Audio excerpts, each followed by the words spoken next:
नमस्कार दोस्तों, आप सभी का स्वागत है एक और नए वीडियो के अंदर। इस वीडियो में मैं बात करने वाला हूं एसएससी सीएचएसएल का नोटिफिकेशन 2023 साल के लिए आ चुका है। जैसा कि इस वीडियो में मैं आपको सब बताऊंगा इस नोटिफिकेशन के बारे में, यानी कि एक और सरकारी नौकरी आपकी आ चुकी है जिसके अंदर 1600 से भी ज़्यादा लोगों को जॉब मिलने वाली है। ये एक सरकारी नौकरी रहेगी, जॉब रहेगी। और ये जो है कोई मामूली सरकारी जॉब नहीं है, मामूली पोस्ट पर जॉब नहीं है। ये काफ़ी अच्छे पोस्ट पर और उनकी अच्छी खासी सैलरी और पावर की जॉब है। मतलब अगर समझे आप, यहाँ पर आप अगर इस पोस्ट पे जॉब पे लगते हैं तो आपके आपके पास बहुत सारी पावर होंगे उस पोस्ट के साथ में, सैलरी भी मिलेगी और बहुत सारे फायदे मिलेंगे इस जॉब के। आपको मैं बता दूं, ये जो है भारत सरकार द्वारा पूरे भारत के अंदर सीएचएसएल के अंदर जॉब में आपको हर साल कैंडिडेट्स को लिया जाता है इस जॉब के लिए। अब सीएचएसएल है क्या और इस जॉब के बारे में सारी कुछ जानकारी इस वीडियो में आपको मिलने वाली है। सबसे पहले मैं आपको बता देता हूँ, सीएचएसएल होता है combined higher secondary level examination. मतलब अगर आप देखें यहाँ पे जैसे लिखा है combined higher secondary level examination, इसका मतलब होता है कि आप अगर 12वीं पास हैं या उससे ऊपर वाले क्वालिफिकेशन है पढ़ाई के हिसाब से, तो आप इस फॉर्म को भर सकते हैं इस जॉब के लिए। अब मैं इस वीडियो में यही बात करने वाला हूँ। अगर कैंडिडेट को भी समझ नहीं आया है, जो भी ये वीडियो देख रहे हैं उनको ऐसा लग रहा है ये किस चीज़ की जॉब है, तो आपको बताऊंगा मैं इस वीडियो के अंदर। सबसे पहले आप ये समझ लीजिए कि पूरे भारत के अंदर कहीं से भी कैंडिडेट इस जॉब के लिए अप्लाई कर सकता है। साथ में इसका फॉर्म भर के उसको सिर्फ 100 रुपये 100 रुपीज़ फीस रहेगी फॉर्म की, और वो आराम से इसको अप्लाई कर सकते हैं। और हम ये भी जानेंगे यहाँ पर जितने भी बहुत से कैंडिडेट ऐसे होंगे जिनको एक भी फीस पे नहीं करनी है और वो इस फॉर्म को भर पाएंगे। अब देखिए, ये जो सीएचएसएल की जॉब है, इसमें क्या काम रहेगा, साथ में कितनी सैलरी रहेगी और कब से कब तक जो है कितने वर्किंग आवर्स रहते हैं, क्या क्या काम होते हैं, और जो है ये कहाँ कहाँ पोस्टिंग हो सकती है और कहाँ कहाँ सेंटर होंगे, एग्जामिनेशन होगा कि नहीं होगा, सिलेक्शन प्रोसेस कैसे होगा, ये जॉब मिलने कैसे वाली है हमें। मतलब मेनली अगर आपको बताऊं, आपको फॉर्म भरने से लेकर जब तक आपको जॉब नहीं मिल जाती तब तक का जो भी प्रोसेस होगा, मतलब कि जॉब मिलने तक का प्रोसेस, सारा कुछ आपको इस वीडियो में मैं बताने वाला हूँ। सबसे आपको बस इस वीडियो को पूरा ध्यान से देखना है। आपको ये भी बता दूं कि आप अगर चाहें तो सीएचएसएल के लिए फॉर्म भरना चालू हो चुके हैं, यानी आप फॉर्म भरना चालू कर सकते हैं अगर अभी इसे चाहें। इस वीडियो के बाद आसानी से इस चीज़ को चालू कर सकते हैं, इस वीडियो में अपने सारे डाउट क्लियर कर सकते हैं। सबसे पहले मैं आपको ये बता देता हूँ, जो इस वीडियो में मैं आपको बताऊंगा कि फॉर्म कैसे भरना है, वो भी आपको इसी वीडियो में बताऊंगा कि फॉर्म भरने का प्रोसेस कैसे रहेगा। क्योंकि बहुत डाउट रहते हैं कि फॉर्म भरने में भी लोगों को दिक्कत रहती है, कहीं ना कहीं फोटो सिग्नेचर या किसी डॉक्यूमेंट को अपलोड करते समय कुछ एरर हो जाता है। और आपको पता होगा कि बहुत सारे ऐसे फॉर्म होते हैं, जब आप गवर्नमेंट जॉब के लिए फॉर्म भरते हैं तो वहाँ पर आपसे करेक्शन के लिए सिंपल आपको एक चांस दिया जाता है बस, और उसमें भी आपको कुछ ही चीज़ों में करेक्शन दिया जाता है। तो इसीलिए हमारा फॉर्म भरना, सावधानी से फॉर्म भरना बहुत ज़रूरी होता है। अब देखिए, ये आपका 9 मई, देखिए मैं आपको बताऊं, ये पहले ही डिसाइड हो गया था कि 9 मई को सीएचएसएल का नोटिफिकेशन आना है, जो कि हमारे को दिख रहा है आज वो आ चुका है। तो डेट वाइज सीएचएसएससी के द्वारा इसको डेट वाइज ही रिलीज कराया गया है। जैसे यहाँ पे लिखा हुआ है कि 9 मई से लेके 8 जून तक आप इस फॉर्म को भर सकते हैं। पूरा एक महीने का समय आपको दिया गया है। अगर आप चाहें तो इस जॉब के लिए, सीएचएसएल के लिए, पूरे एक महीने तक में फॉर्म भरा जा सकता है आपके द्वारा। अब एक बात और ये भी है, आपको 8 जून के 11 बजे तक फॉर्म भर देना है, उसके बाद आप फॉर्म नहीं भर सकते। फीस के लिए आपको 2 दिन एक्स्ट्रा मिलेंगे, यहाँ पे 2 दिन और एक्स्ट्रा आप फीस भर सकते हैं इस सेम जॉब के लिए। और ये जॉब क्या रहेगी, देखिए मैंने फॉर्म का बता दिया है, डेट कब से कब तक फॉर्म भरे जाएंगे, पेमेंट कब से कब तक होगी। अब करेक्शन की बात कर लेता हूँ। अगर मान लीजिए आपसे कोई गलती हो जाती है फॉर्म भरते हुए, तो आप जो है 14 से लेके 15 जून के बीच में उन फॉर्म, वो जो फॉर्म्स होंगे उसके अंदर कोई भी करेक्शन कर सकेंगे। जैसे अभी इस जॉब के लिए आप अप्लाई करेंगे और आप फॉर्म भरते में कोई गलती कर देते हैं, तो आप 14 और 15 जून को इसमें कुछ भी सुधार कर सकते हैं, जो कि एसएससी जिस चीज़ों में आपको अलाउ करेगा उसी में आप चेंजेस कर पाएंगे। देखिए यहाँ पर क्या है, टीयर वाइज, टीयर मतलब आप सिंपल समझिए, अगर हम बोल दें फेजेस, कहीं ना कहीं फेज बोला जाता है, कहीं ना कहीं टीयर बोला जाता है, तो इसमें कोई कंफ्यूजन वाली बात नहीं है कि टीयर मतलब क्या है। टीयर आप इतना समझिए कि आपने आज आज कल में कोई एग्जाम दिया है, फिर कुछ दिन बाद बीच में गैप देके फिर कोई एग्जाम दिया है, सेम जॉब के लिए आप जो है टुकड़ों में एग्जाम दे रहे हैं, पार्ट्स में एग्जाम दे रहे हैं, तो उसको बोल देते हैं टीयर्स या फेजेस बोल दिया जाता है। तो इसमें कंफ्यूजन नहीं होना चाहिए। तो पहला जो टीयर रहेगा वो आपका रहेगा सीबीटी, दोनों सीबीटी एग्जाम है यानी कंप्यूटर पे लेने वाले एग्जाम है, एमसीक्यू एग्जाम्स होते हैं। आपको कंप्यूटर हर एक कैंडिडेट को एक एक मॉनिटर या लैपटॉप या फिर कंप्यूटर जो है सेंटर्स में दिया जाता है। आप जाते हैं वहाँ पर एग्ज़ाम देने, जितना भी समय रहता है उस दौरान उस एग्ज़ाम्स को उस कंप्यूटर पे देकर आ जाते हैं। बस यही होता है। बस सिस्टम आपको तब तब के लिए मिलता है जब तक आपको पेपर देना है। अब मैं आपको बता देता हूँ यहाँ पर टीयर 1 टीयर 2 दो तरीके के एग्जाम होते हैं सेम जॉब के लिए। टीयर 1 अगस्त में होगा और टीयर 2 के लिए आपको बाद में बताया जाएगा एसएससी के द्वारा। अब टीयर 1 का फाइनल है कि वो अगस्त में हो जाएगा, क्योंकि आपको पहले ही पता होगा एग्जाम्स के डेट आए थे कुछ समय पहले एसएससी की तरफ से, तो उसमें भी उन्होंने ये बात बताई थी। नोटिफिकेशन काफ़ी लंबा है। अब ये काफ़ी लंबा इस वजह से है क्योंकि इसके अंदर बहुत सारा एप्लीकेशन फॉर्म भरने का प्रोसेस बताया हुआ है, आपको करेक्शन कैसे करनी है वो बताया, रजिस्ट्रेशन कैसे करेंगे, फीस पेमेंट कैसे करेंगे, डॉक्यूमेंट कैसे अपलोड करेंगे, वो सब बताया। तो इस वजह से फाइल लंबी है। हालांकि जो मेन चीज़ें वो हम सारी डिस्कस करेंगे। पे स्केल मतलब होता है कितनी सैलरी मिलेगी, तो आपको बता देता हूँ। सबसे पहले लोअर डिवीजन क्लर्क यानी एलडीसी और जूनियर सेक्रेटरिएट असिस्टेंट यानी जेएसए की पोस्ट, अगर आप बात, ये पोस्ट है सीएचएसएल के अंदर ये आ रहा है। सीएचएसएल मतलब मान के चलिए कि 12वीं पास वालों के लिए एक एग्जाम है, जो कि एक सरकारी एग्जाम है, सरकारी जॉब के लिए है, जो कि गवर्नमेंट ऑफ इंडिया के द्वारा होता है पूरे भारत के अंदर। आप चाहे किसी भी राज्य से इस फॉर्म को भर के अप्लाई कर सकते हैं, अगर आप 12th पास हैं या फिर 12th अपियरिंग भी है। अब ऐसे कैंडिडेट जो इस साल 12th कर रहे हैं, उनका रिजल्ट नहीं आया, तो वो भी इसके लिए अप्लाई कर सकते हैं। अब आपको बता देता हूँ इन दोनों पोस्ट के लिए जिनका मैंने अभी बताया आपको नाम, उनकी जो सैलरी रहेगी 19,900 से लेकर 63,200 के बीच में रह सकती है। ये कम से कम है, इसके बीच में हो सकता है कोई भी सैलरी। अब डेटा एंट्री ऑपरेटर की सैलरी जो है यहाँ पे रहेगी लेवल 4 की यानी 25,500 से लेकर 81,100 के बीच में, और जो कि लेवल 5 की रहेगी, लेवल 4 और 5 की रहेगी। अब डेटा एंट्री ऑपरेटर देखिए दो तरीके के होते हैं, एक तो ग्रेड वाइज होते हैं और एक ऐसे ही होते हैं। एक आपका ग्रेड ए होता है और बाकी दूसरे होते हैं। अब ग्रेड क्या होता है, ग्रेड मतलब होता है कि आप देख लीजिए अगर ग्रेड ए वाले होंगे तो उनकी जो है पोस्ट में जो है उनकी वैल्यू ज़्यादा होगी दूसरे ग्रेड वालों के कंपैरिजन में, या फिर उनकी सैलरी ज़्यादा होगी, उनको काम कम होगा, काम ज़्यादा एडवांस लेवल का रह सकता है। तो ये सब होता है। तो इसमें आप देखेंगे तो data entry operator grade A में आप देखेंगे तो सैलरी यहाँ पे लिखा हुआ है, तो इस तरीके से सैलरी रहेगी। वैकेंसी की मैं आपको, मैंने जैसे आपको बताया 1600 से भी ज़्यादा वैकेंसी है, तो आप यहाँ पे देखेंगे 1600 के करीब वैकेंसी है। ये नंबर जो है चेंज हो सकते हैं, ये बात आपको याद रखनी है। वैकेंसी अपडेट हो सकती है, कभी भी करा जा सकता है अपडेट। तो आप मान के चलिए ये कभी इसको टेंटेटिव बोला गया है, फाइनल वैकेंसी ये नहीं है। अब रिजर्वेशन की बात करूं मैं आपसे अगर, तो यहाँ पे रिजर्वेशन किस किस के लिए है। रिजर्वेशन मतलब कि कहीं ना कहीं आपको छूट मिलना। तो यहाँ पे आपको बता देता हूँ, अगर आप किसी रिजर्वेशन कैटेगरी से हैं तो आपको कोई फीस नहीं भरनी होगी फॉर्म की अप्लाई करते समय। हालांकि उसके साथ सर्टिफिकेट आपको अपलोड करने पड़ेंगे जब आप फॉर्म भरेंगे। अब मैं आपको ये बता देता हूँ, जैसे कि आप देखिए तो नेम ऑफ पोस्ट, अगर डेटा एंट्री ऑपरेटर की जो पोस्ट है जो कि अदर डिपार्टमेंट्स में रहेगी, ग्रेड ए की है जो कि अदर डिपार्टमेंट्स में है, तो उसमें फंक्शनल रिक्वायरमेंट क्या है, SST, WMF और ये सब क्या है, ये सब मैं आपको आगे बताऊंगा इसी के अंदर। Suitable category for benchmark disability. अब देखिए यहाँ पे क्या है, जो कैंडिडेट के अंदर किसी ना किसी तरीके की डिसेबिलिटी है, उनको कम दिखता है, कम सुनने या फिर कम सुनाई देता है, बड़ा कोई तेज भी बोले तो उनको सुनाई नहीं देता, चलने में दिक्कत होती है, या फिर उनके जो है एक हाथ है या एक पैर है, ऐसी दिक्कतें जो है डिसेबिलिटी में आ जाती हैं। तो वहाँ पे यहाँ पे लिखा हुआ है उनके लिए क्या क्या जो है फंक्शनल रिक्वायरमेंट रहेंगी।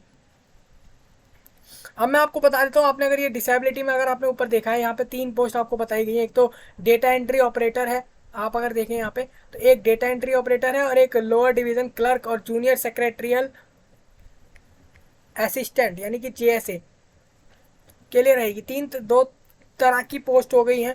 और इसके अंदर भी आपको बता देता हूँ, जो आप यहाँ पे देख रहे हैं शॉर्ट फॉर्म में जो भी लिखा हुआ है, इनका मतलब यह है कि बी मतलब ब्लाइंड है कोई कैंडिडेट, LV मतलब उसको कम दिखता है, HH मतलब हार्ड ऑफ हियरिंग। तो इस तरीके से सब लिखा हुआ है। ये फिजिकल रिक्वायरमेंट जैसे कि S मतलब सिटिंग, ST मतलब स्टैंडिंग, W मतलब वॉकिंग, BN मतलब बेंडिंग। तो ये सब फिजिकल रिक्वायरमेंट होती है कि कैंडिडेट के अंदर ये सब होना चाहिए उस जॉब के लिए अप्लाई करने के लिए। नेशनैलिटी आपको बता देता हूँ, अगर आप इंडिया से हैं, नेपाल, भूटान और इन जगहों से हैं तो आप अप्लाई कर सकते हैं। इंडिया को छोड़ के बाकी कंट्रियों में कुछ कंडीशन है जिसके चलते आप उस कंडीशन को अगर देख रहे हैं, उसमें आ रहे हैं, तो आप इसके लिए अप्लाई कर सकते हैं। एज लिमिट की बता देता हूँ। आपकी 1 अगस्त 2023 तक जो भी एज रहेगी, जो भी उम्र रहेगी, उसी हिसाब से आपको अप्लाई करना है। आपको इतना याद रखना है, आपको इसके लिए अप्लाई करने के लिए याद रखना है कि आपकी उम्र जो है वो 18 से 27 के बीच में होनी चाहिए। अगर आप 18 से 27 की उम्र के बीच में हैं तो आप इसके लिए अप्लाई कर सकते हैं। आप देख लीजिए, जैसे 1 अगस्त 2023 को अगर आप 18 के कंप्लीट नहीं होते, उसके बाद हो रहे हैं, जैसे कि 2 अगस्त को हो रहे हैं, 3 अगस्त को हो रहे हैं, तो आप इस फॉर्म को ना भरें। सेम इसी तरीके से अगर आप 27 साल के हो गए अभी, तो आप इसको फॉर्म को ना भरें। अगर 26 के हैं तो इसको फॉर्म को भर सकते हैं।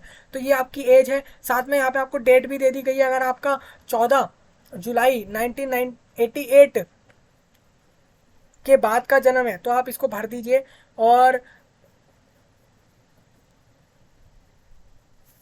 1996 के बाद का नहीं होना चाहिए, उसके पहले का होना चाहिए। तो ये सब आपको उसके बाद का होना चाहिए। अब देखिए यहाँ पे क्या है, मतलब आप समझिए 1988 और 1996 के बीच वाले ईयर में अगर किसी का बर्थ है तो अप्लाई कर दिए। मतलब आपको सिंपल शब्दों में समझाने की कोशिश करूं तो ये कहा जा रहा है कि कैंडिडेट का जन्म जो है 2 अगस्त 1996 से पहले का ना हो और 2005 के 1 अगस्त के बाद का ना हो। क्योंकि अगर वो इसके बाद का होगा तो वो कहीं ना कहीं माइनर होगा, और इससे पहले का होगा तो वो इस जॉब के लिए मेजर होगा, यानी कि वो बड़ा हो जाएगा उम्र के हिसाब से।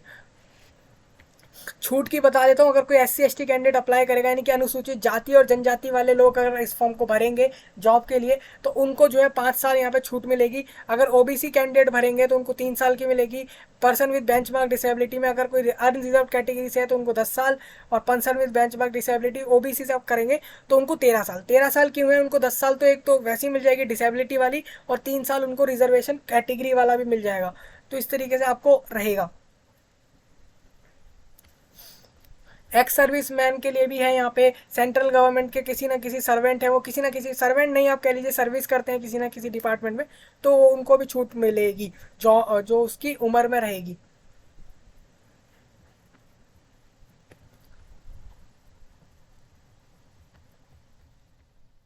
अब एक्स सर्विसमैन में बता भी दिया गया है कि एक्स सर्विसमैन होते कौन है। एक्सप्लेनेशन बता दिया गया एक्स सर्विसमैन का मतलब क्या होता है। तो who has served in any rank whether as a combatant और नॉन कॉम्बेटेंट, मतलब इन द रेगुलर आर्मी, या मतलब देखिए अब रोज की जैसे आर्मी में काम होता है, आर्मी नेवी एयरफोर्स जो कि इंडियन यूनियन के होते हैं, उसमें अगर आप कहीं ना कहीं किसी रैंक के ऑफिसर हैं तो आप एक्स सर्विसमैन में आ जाएंगे। बाकी कुछ लिखे हुए कंडीशन आप इस चीज़ को भी चेक कर लेंगे। मैं एक बार दोबारा इस चीज़ को हाईलाइट करता हूँ जिससे कि आप इस चीज़ को चेक कर पाएँ। तो ये सारा चीज़ है, ये सारी चीज़ें आपको अच्छे से देखनी है क्योंकि ये इंपॉर्टेंट है। मैं इसमें यहाँ पे लिख भी देता हूँ जिससे कि आपको क्लियर रहे कि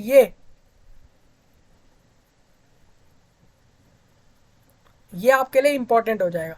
तो इस तरीके से आपको पता लग रहा है कि ये हमें ज़रूर देखना है, क्योंकि हम अगर एक्स सर्विसमैन में आ रहे हैं तो हमें पता होना चाहिए कि एक्स सर्विसमैन की कंडीशन क्या क्या है। Process of certificate and format, ये कौन से सर्टिफिकेट है? मैंने आपको बताया कि उम्र के अंदर छूट मिलेगी फॉर्म भरने में। देखिए यहाँ पे छूट किस किस तरीके से, एक तो उम्र के अंदर छूट मिल जाएगी, आपके 12वीं के मार्क्स के परसेंटेज में छूट मिल जाएगी, यानी क्वालिफिकेशन में भी, उम्र में भी, फॉर्म की फीस में भी, हर तरीके से छूट मिल रही है आपको। अगर आप देखेंगे तो कट ऑफ में भी आपको बाद में छूट मिल जाती है जब आपका सिलेक्शन करना होता है इंटरव्यू के लिए। तो रिजर्वेशन कैटेगरी वालों को कहीं ना कहीं आप देखें तो हर जगह जो है छूट मिलती है। तो उनके लिए बोला गया है कि उनको छूट लेने के लिए, रिलैक्सेशन या रिजर्वेशन लेने के लिए उनको अपना सर्टिफिकेट, जो कास्ट सर्टिफिकेट होता है, आपको कोई भी गवर्नमेंट वेबसाइट होगी जो कि सर्टिफिकेट्स की होती है, आप अगर अप्लाई करते हैं इसके लिए तो वहाँ से भी मिल जाएगा आपको। वही सर्टिफिकेट यहाँ पे अपलोड करना है, आपका बना हुआ होना चाहिए पहले से ही certificate, caste certificate. Provision of, अब देखिए स्क्राइब क्या होता है। स्क्राइब मतलब होता है आप किसी ना किसी डिसेबिलिटी में आ रहे हैं और आप किसी ना किसी कारण से आप एग्ज़ाम ना लिख सकते हैं, ना टाइप करके दे सकते हैं, तो ना आप माउस को कंट्रोल कर सकते हैं। जैसे कि अगर कंप्यूटर एग्ज़ाम की बात करें तो ऐसे में आपको कोई दूसरा कैंडिडेट यानी दूसरा कोई इंसान, पर्सन को अलाउ किया जाता है कि वो आपकी जगह जाएगा वहाँ पे एग्ज़ाम देने, वो आपकी जगह सब कुछ करके आएगा। लेकिन ऐसे में क्या करना है बताना आपको है, मतलब दिमाग आपका लगेगा, हाथ पैर उसके लगेंगे। आप समझिए इस बात को। जैसे कि आपको कोई क्वेश्चन का आंसर ऑप्शन ए लग रहा है तो आप बोलेंगे उसको कि ऑप्शन ए है, वो उस चीज़ को कर देगा। आप बोलेंगे ऑप्शन बी है तो वो बी को कर देगा। आप जिसको बोलेंगे उस तरीके से, वो खुद से नहीं करेगा, आपको बोलना है वैसा वो करना है उसको। ये आपका रहेगा, इसको बोलते हैं scribe.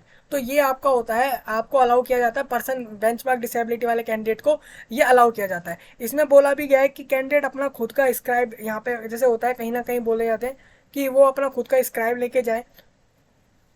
The provision of scribe will be provided on production of a certificate at the time of examination to the effect that the person concerned has physical limitation to write and scribe in essential to write examination on behalf from the chief medical officer, civil surgeon, medical. देखिए अब ऐसे ही किसी को भी लेकर नहीं आ सकते आप एग्ज़ाम दिलवाने के लिए। वो सिविल सर्जियन होगा या फिर मेडिकल सुपरिंटेंडेंट होगा of A government health care का, तो आप उस तरीके से ला सकते हैं। ऐसे किसी को भी आप स्क्राइब में नहीं ले जा सकते एग्ज़ाम देने के लिए। हाँ, तो ये आपको स्क्राइब वाली कंडीशन देख लेनी है। उसके बाद ही स्क्राइब वाला जो फॉर्म है वो भरना है और उसको लगाना है फॉर्म के साथ। जब आप अपने एप्लीकेशन फॉर्म को भर रहे होंगे तब आप उसके साथ ये स्क्राइब वाला फॉर्म लगा देंगे, जिसमें आप उसमें अंडरटेकिंग ले लेंगे उस कैंडिडेट की जो आपकी जगह एग्ज़ाम देगा। वहाँ पे आपको सिर्फ वहाँ पे बताना है एग्ज़ाम में क्या क्या आंसर करने हैं, वो सब आप करवाएंगे। हालांकि फिजिकली वो करेगा, मेंटली आप करेंगे पेपर को, ये आपको याद रखना है।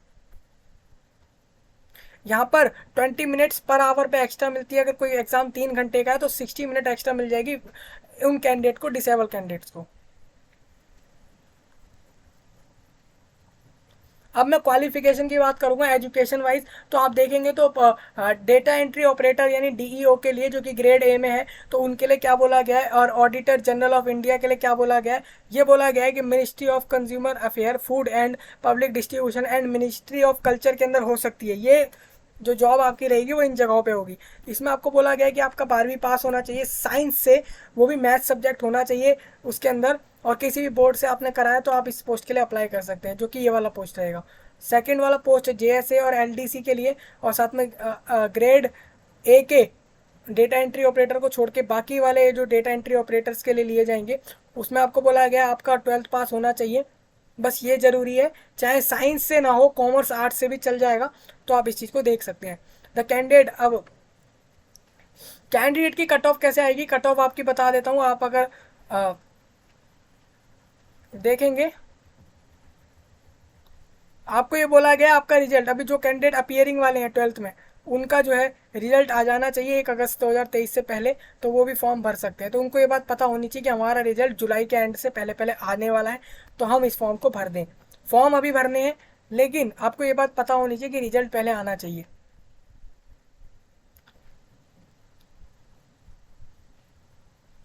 हाउ टू अप्लाई, अप्लाई कैसे करेंगे, तो अप्लाई के लिए आपको सिंपल है, वेबसाइट पर जाना है, रजिस्ट्रेशन करना है, मेन सारी डिटेल्स डालने हैं। यहाँ पर भी यूपीएससी की तरह ओटीआर एक प्लेटफॉर्म होता है, यानी कि 1 टाइम रजिस्ट्रेशन होता है, वो आप एक बार कर देते हैं एसएससी की वेबसाइट पे। उसके बाद आपको सिर्फ किसी भी एग्जाम की नोटिफिकेशन आए, जॉब अपडेट आए, आपको बस फॉर्म भरना होता है। तो ये चीज़ें आपको करनी होती है। मैं आपको फिर बता देता हूँ यहाँ पर क्या है कि आप एक बात याद रखिएगा कि जो आप ओटीआर में कोई भी चेंज नहीं कर सकते हैं, चेंज सिर्फ एक बार करा जा सकता है रजिस्ट्रेशन के बाद, और उसमें वैलिड ईमेल आईडी और मोबाइल नंबर की ज़रूरत पड़ती है, और फाइनली वहाँ से आपका रजिस्ट्रेशन हो जाता है। आप वीडियो देख सकते हैं, मैं वीडियो का डिस्क्रिप्शन में लिंक डाल दूंगा, और बाकी भी आपको उसको पिन कर दूंगा। मेनली मैं आपको ये बोल रहा था कि अगर आपको ये जानना है कि एसएससी की जो वेबसाइट है उस पर रजिस्ट्रेशन कैसा होता है, तो आपका एक फेज़ 11 का अभी 2 महीने पहले ही एक नोटिफिकेशन आया था जॉब का, उससे भी, उसमें वीडियो में मैंने आपको बताया, अगर आप उसके फॉर्म फिलअप का वीडियो देखेंगे तो वहाँ से आपको रजिस्ट्रेशन समझ आ जाएगा। तो इस तरीके से आपको ये चीज़ें क्लियर हो जाएंगी। अब मैं मेन आपको बता देता हूँ, यहाँ पे डॉक्यूमेंट में एक फोटोग्राफ रेडी रखिए, एक सिग्नेचर रेडी रखिए, उनका साइज़ ये रहना चाहिए जैसे आपको बताया गया है KBMB। इसका वीडियो भी है, आप उसको भी देख सकते हैं कि आप कैसे फॉर्मेट करते हैं किसी भी डॉक्यूमेंट को, कैसा उनका साइज़ चेंज करते हैं, ये सब देख सकते हैं।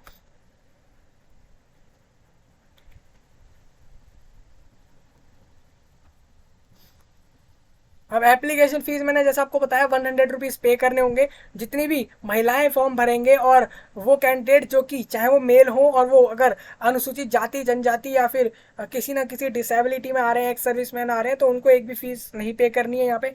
एक्सेम्प्टेड मतलब कि छूट यानी कि माफ़ है उनके लिए। बाकी सबको बोला गया है कि 100 रुपये भर दीजिए, बाकी सारे कैंडिडेट्स जो कि आपका ओबीसी है, यूआर है और ईडब्ल्यूएस और बाकी और जो बच गए वो सब। ऑनलाइन पेमेंट करेंगे आप, यूपीआई भीम से कर सकते हैं, नेट बैंकिंग और बाकी सारे प्रोसेस हैं, मेथड्स हैं, वहाँ से पेमेंट करी जा सकती है आसानी से। विंडो एप्लीकेशन फॉर्म करेक्शन की आपको मैंने पहले भी बताया कब से कब तक करेक्शन होगी, करेक्शन में क्या क्या करेक्शन होगी ये भी आप देख सकते हैं यहाँ पे।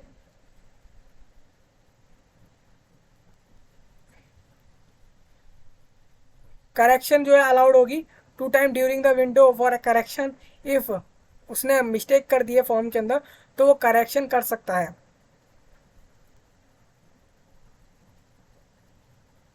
करेक्शन चार्ज भी लिया जाएगा, 200 रुपये का आपको चार्ज देना है करेक्शन के लिए।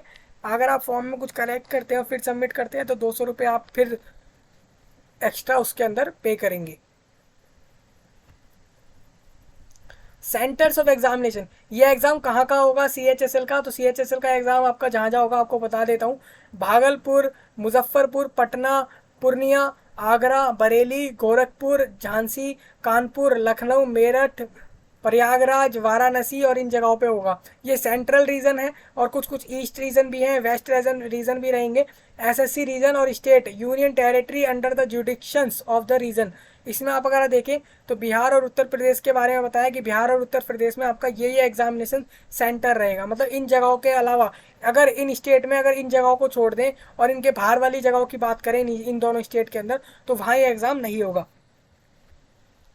सेम यहाँ पे लिखा है पोर्ट ब्लेयर, धनबाद, जमशेदपुर, रांची और बालासोर और भी बहुत सारी जगहें लिखी हैं। ये अंडमान एंड निकोबार और झारखंड, उड़ीसा जैसे राज्यों में आती हैं, तो वहाँ पर ये एग्ज़ाम भी होगा। और आपको बाकी इस तरीके से सारे स्टेट और सेंटर दिख रहे हैं जहाँ जहाँ ये एग्ज़ाम होने वाला है। कैंडिडेट फॉर्म भरते समय अपना एक सेंटर चूज कर लेगा और उसको चेंज नहीं कर पाएगा। ये भी आपको बताया। स्कीम ऑफ एग्जामिनेशन ऐसा रहेगा, कंप्यूटर पे एग्जाम होगा, टीयर 1 टीयर 2 रहेंगे, टीयर 1 और टीयर 2 इस तरीके से आपका रहेगा। मार्क्स जो स्कोर आपके होंगे इस एग्जाम के अंदर, अगर एक से ज़्यादा शिफ्ट में एग्जाम होता है तो आपका नॉर्मलाइजेशन जो फॉर्मूला रहेगा वो आप नॉर्मलाइजेशन के बेस पर रहेगा, यानी परसेंटाइल सिस्टम पे आपके मार्क्स आएंगे, ये आपको याद रखना है। और उसी को फाइनल मेरिट लिस्ट और कट ऑफ के मार्क्स के लिए यूज़ करा जाएगा। टेंटेटिव आंसर की आपकी इस एग्ज़ाम के बाद आ जाती है और वो आपको वेबसाइट पर ही देखने को मिलती है। अब आंसर की क्या होता है, आंसर की होता है आप एग्जाम देकर आ गए, अब आपको चेक करना है हफ्ते भर बाद कि मेरा एग्जाम गया कैसे था, कितने आंसर मैंने सही करे, कितने गलत करे, टोटल मेरे मार्क्स कितने आ जाएंगे। तो आप आंसर की से चेक करते हैं, वो वेबसाइट पर ही डाला जाता है एसएससी के एग्जाम होने के कुछ समय के भीतर। स्कीम ऑफ टीयर 1 एग्जाम जो होगा उसमें वो टीयर 1 में 4 पार्ट होंगे, 4 पार्ट में एग्जाम लिया जाएगा, उसके अंदर और 4 सब्जेक्ट रहेंगे।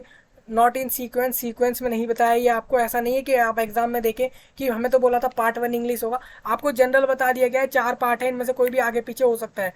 इंग्लिश लैंग्वेज रहेगा, बेसिक नॉलेज होनी चाहिए उसकी, जनरल इंटेलिजेंस और क्वांटिटेटिव एप्टीट्यूड और आपका जनरल अवेयरनेस आएगा, जो कि आपका नंबर ऑफ क्वेश्चंस और मैक्सिमम मार्क्स अब देखेंगे तो हर क्वेश्चन 2 मार्क्स का आने वाला है और 50 मार्क का हर सेक्शन है, यानी 200 नंबर का पहला टीयर हो जाएगा।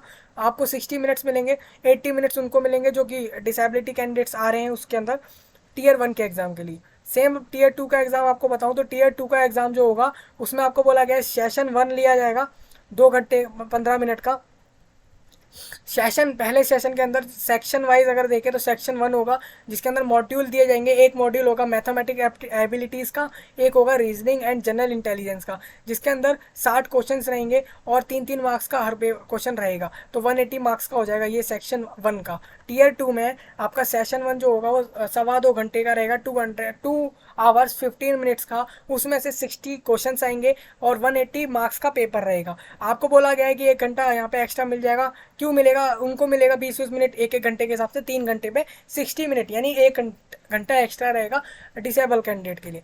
सेम सेक्शन 2 यहाँ पे बोला है मॉड्यूल 1 में इंग्लिश लैंग्वेज एंड कॉम्प्रिहेंशन और जनरल अवेयरनेस रहेगा, इसमें भी आप देख सकते हैं 60 टोटल क्वेश्चंस और 3 मार्क्स का हर question. Section 3 computer knowledge module रहेगा 15 मार्क्स का, 15 क्वेश्चंस का और 45 मार्क्स का।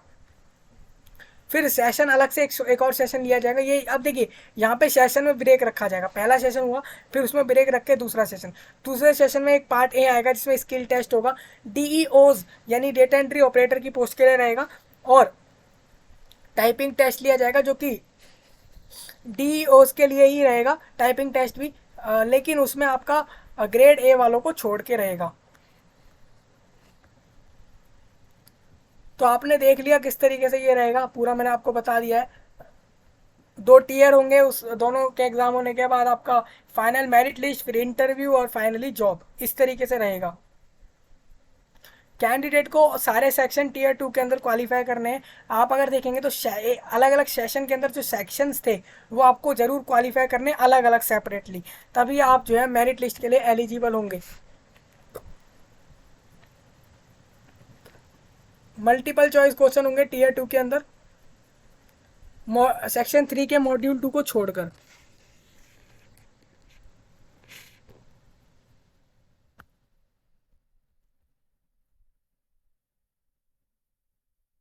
अब देखिए स्किल टेस्ट में क्या देखा जाएगा, स्किल टेस्ट में देखा जाएगा द स्पीड ऑफ 50,000 की depressions per hour on computer, मतलब आप 15,000 की जो है बटन्स जो हैं कीबोर्ड के वो दबा सकें एक कीबोर्ड पे, उस वो आपका उसमें टेस्ट होगा, जो कि जिसके लिए आपको 15 मिनट दिए जाएंगे। Printed matter in English containing about, अब एक आपके पास स्क्रीन पे इंग्लिश के अंदर प्रिंट होगा कुछ, वही आपको देखकर टाइप करते जाना है।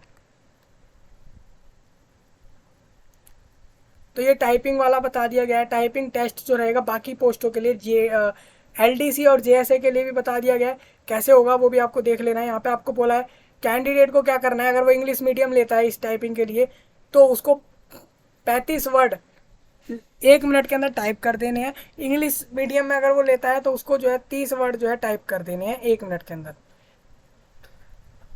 क्योंकि हिंदी वालों में क्या होता है, मात्राएं लगानी होती हैं तो उसमें समय चला जाता है हिंदी वाले वर्डों में, लेकिन इंग्लिश वालों में डायरेक्ट आप टाइप कर देते हो, इसलिए उसमें वर्ड ज़्यादा रखे जाते हैं सेम समय में, उसमें आपको वर्ड संख्या बढ़ा दी जाती है, यानी टफेस्ट लेवल उसका हिंदी वाले के जरिए अगर देखें तो हार्ड होता है।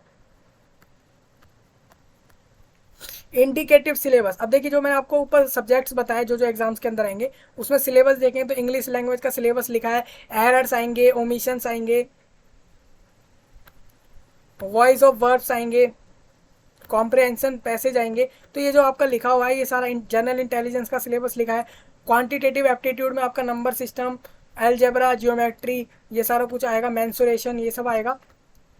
टीयर 2 का जो सिलेबस है उसमें आपका सेम नंबर सिस्टम और ये सब कुछ आ रहा है। अब आप सोचेंगे यार हमसे टीयर 1 में इस चीज़ का टेस्ट ले लिया गया। अब अगर आप देखें तो यहाँ पर क्वांटिटेटिव एप्टीट्यूड जो टीयर 1 में आपसे लिया गया उसमें आपसे नंबर सिस्टम, एलजेब्रा, ज्योमेट्री सब पूछ लिया गया, तो फिर हमसे यही सब्जेक्ट दोबारा टीयर 2 के एग्जाम में क्यों पूछा गया, यहाँ पर क्यों पूछा गया? क्योंकि यहाँ पर अलग सेक्शन में मैथमेटिकल एबिलिटी नाम के सेक्शन के अंदर अलग से पूछा जा रहा है, और इसमें लेवल जो है टफेस्ट लेवल उस पहले वाले के हिसाब से बढ़ जाएगा।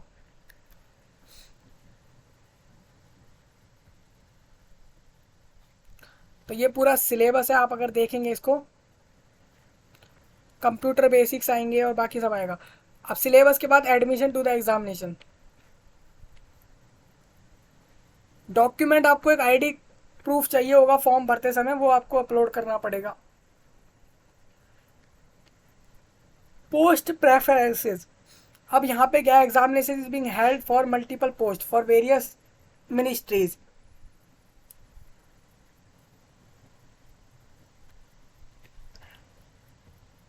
फाइनल रिजल्ट जो आपका आता है CHSL का, उससे पहले आपको जो है वेबसाइट से ही एक पोस्ट प्रेफरेंस फॉर्म दिया जाता है। आप भरते हैं अपनी मर्जी से कि मेरे को ये वाली पोस्ट चाहिए, मतलब अगर मैंने सारे एग्ज़ाम क्वालिफाई कर लिए, पास कर लिए, और अब मुझे जॉब मिलने वाली है, तो मैं बताऊं कि मेरे को JDC चाहिए, JSA चाहिए, या फिर DEO की पोस्ट चाहिए, वो आपको अपनी मर्जी से एक फॉर्म भर के बतानी होती है। वो आपको फाइनल रिजल्ट से पहले ही आपसे भरवा ली जाती है SSC की तरफ से। डॉक्यूमेंट वेरिफिकेशन इंटरव्यू से पहले होता है और उसके बाद इंटरव्यू होता है। सारी चीज़ें देखी जाती हैं आपकी डॉक्यूमेंट वेरिफिकेशन के अंदर। मोड ऑफ सिलेक्शन आपको बता देता हूँ। आपको टीयर वन के अंदर सेक्शन टीयर वन और सेक्शन वन टू और मॉड्यूल वन जो रहेगा सेक्शन थ्री का, जो कि टीयर टू के एग्ज़ाम था, उसमें यूआर कैटेगरी वालों को 30% मार्क्स स्कोर करने हैं किसी भी हाल में।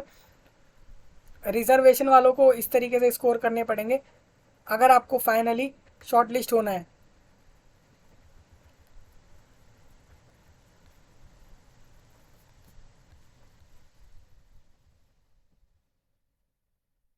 देखिए टीयर टू का एग्जाम पे डिपेंड करेगा आपका मेरिट लिस्ट का कि मेरिट लिस्ट आपको बता देता हूँ। उन कैंडिडेट की एक सूची बनाई जाती है जो लोग एग्ज़ाम को पास कर लेते हैं और फाइनली वो इंटरव्यू के लिए एलिजिबल हो जाते हैं या जॉब के लिए एलिजिबल हो जाते हैं।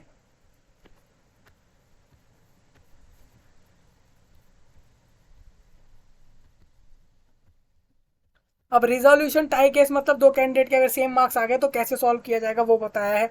एक्शन बताएं कैंडिडेट के खिलाफ क्या क्या हो सकते हैं, डिपार्टमेंट और बाकी सारा कुछ बताया गया है।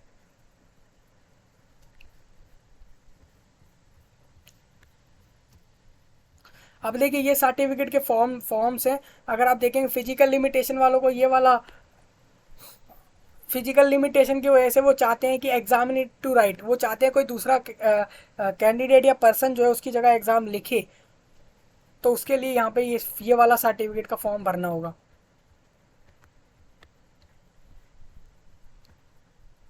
ये स्क्राइब यूज़ करने के लिए अंडरटेकिंग देंगे आप फॉर्म भर के कि आप स्क्राइब यूज़ करने वाले हैं पेपर देने के लिए। Procedure for filling online application form भरा कैसे जाएगा, पहले मैंने आपको जैसे पहले ही बताया था रजिस्ट्रेशन OTR वाला जो मैंने आपको बताया था वो आपको कर लेना है। सारा कुछ बता दिया है कैसे करेंगे आप।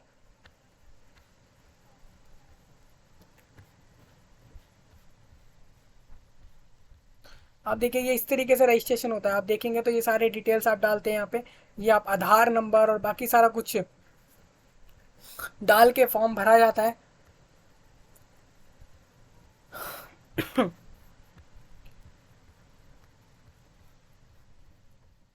अब ऑनलाइन फॉर्म कैसे भरना है, रजिस्ट्रेशन का आपको बता दिया है। फॉर्म कैसे भरेंगे, फॉर्म के लिए मैंने आपको पहले बताया डॉक्यूमेंट कौन से चाहिए और कैसे भरना होगा, वो सब भी आपको बता दिया है। देखिए यहाँ पे आपको सिंपली फॉर्म भर के दिखाया भी गया है। यहाँ पे जो भी स्टूडेंट है या कैंडिडेट है जो इस जॉब के लिए अप्लाई कर रहे हैं तो उनको यहाँ पे अपना नाम डाल देना है 10वीं के सर्टिफिकेट पे जैसा होगा, और अगर कोई नाम चेंज हुआ है तो वो यहाँ बताना है। फादर नेम, मदर नेम, अपना जन्म तिथि, सारा कुछ एक एक चीज़ जो यहाँ से पूछी जाएंगी वो आप यहाँ पे भर देंगे।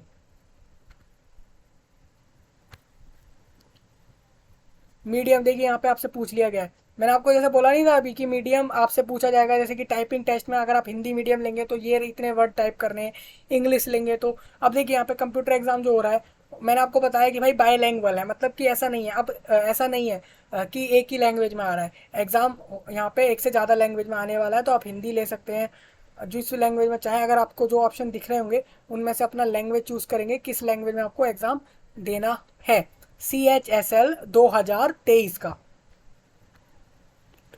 हायर क्वालिफिकेशन आपको यहाँ डाल देनी है। जैसे आपसे आपने हायर क्वालिफिकेशन BA कर रखा है 12th के पास, कोई बात नहीं डाल दीजिए। मास्टर करा है, PhD करा है, आप डाल दीजिए। मिनिमम जो है 12th पास बोला गया है या अपीयरिंग बोला गया है, मतलब वो कैंडिडेट अप्लाई कर सकते हैं। यहाँ फोटो अपलोड करेंगे आप इस तरीके से, यहाँ पे साइन अपलोड करेंगे। अब यहाँ पे क्या है, देखिए यहाँ पे एक कैंडिडेट ने फोटो डाली हुई है।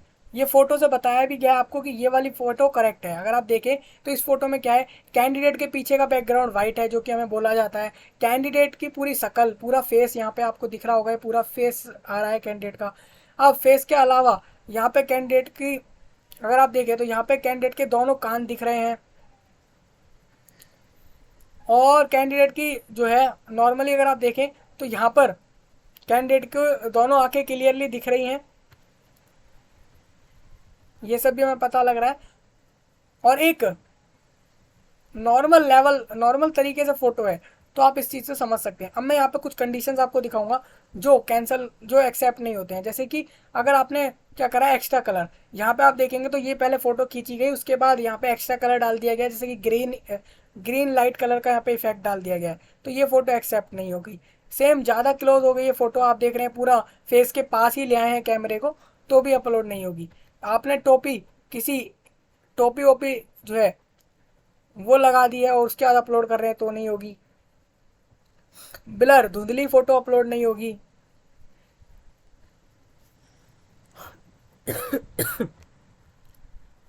तो ये आपको याद रखना है। अगर आप देखें तो पहली वाली फोटोज़ को देख के समझ सकते हैं कि फ़ोटो कैसी होनी चाहिए। अब कोई कैंडिडेट रिलैक्सेशन चाह रहा है एज के अंदर, और वो अगर सेंट्रल गवर्नमेंट में सर्विस करता है, कहीं ना कहीं एम्प्लॉय है, तो वो इस सर्टिफिकेट को भर सकता है। डिफेंस पर्सोनल वाले ये लोग ये फॉर्म भरेंगे। एक्स सर्विसमैन को ये वाला फॉर्म भरना है। और ये SC ST का सर्टिफिकेट है, कास्ट सर्टिफिकेट, इसका फॉर्म ये इस तरीके से रहेगा, ये भरा जाएगा। ये डिसेबिलिटी सर्टिफिकेट का फॉर्म है।